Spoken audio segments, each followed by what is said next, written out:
In today's video, we're talking about marketing trends you need to know.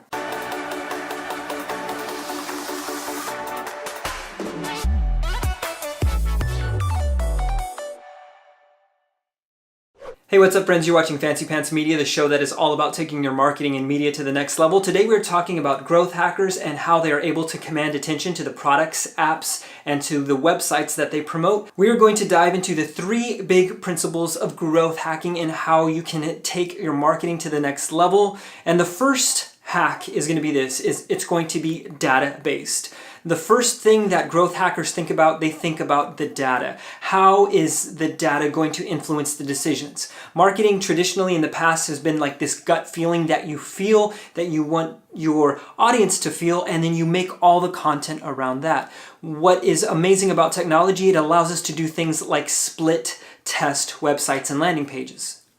When you split test a website or a landing page, you can have an A version and a B version with different modifications to maybe copy or images, and you can test which one is doing better, which one has more click-through rates, which one has more page views, and this data is going to inform what your audience likes. And when you know what your audience likes, it's so much easier for you to create the same thing over and over and over again.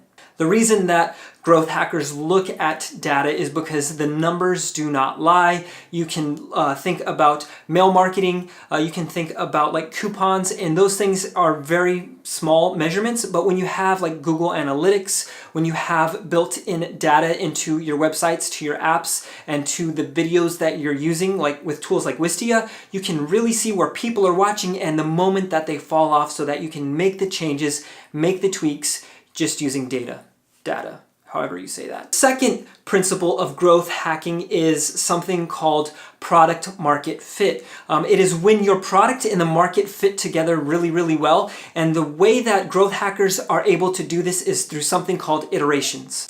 Now, an iteration is when you take a product or idea from its first version, you put it out into the world, and then maybe it doesn't do too well, or you take whatever aspects are doing well, and then you start to move that into a version 2. Nintendo did this very, very well. They started out as a playing card company, and then they started to see that gaming was really gaining traction, so they first released the NES and the Nintendo Entertainment System, or the Famicom in Japan really did well. When they released it in America, the Nintendo Entertainment System, it just really blew up, and they became such an amazing corporation because they tested and they moved. You have to be able to pivot to make moves when it comes to marketing and when it comes to the actual brand itself. I need to say this about product market fit. Maybe you've been brought into a company just to market their products or to their services, and it is so important that when we think about marketing, we don't think about marketing as just getting the word out. We think about marketing as intrinsically changing the way that the product functions. That is what product market fit is all about. You have to find out what fits best for your audience, and you do that through changes and iterations.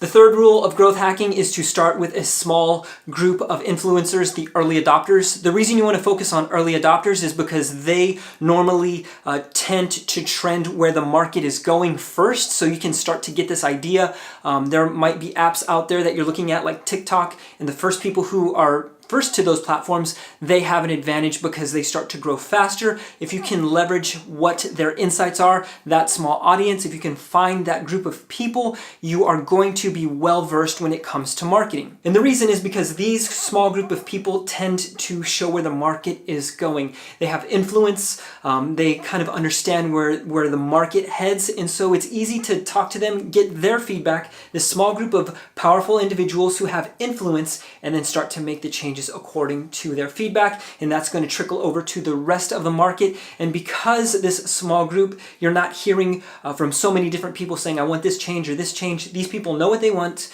and when you niche down and meet their needs, you're going to also meet the mass market's needs. A quick tip for you if you want to find that subculture, that small group of influencers, is to check out Reddit. Reddit is where things are born on the internet. There is a subreddit for almost anything. And when you get into those subreddits, what you want to do is you want to become a part of that community. You want to understand and think like they think. So you just start to ask questions, start to read the comments, start to see what is really starting to move these early adopters on Reddit, and you follow the same path.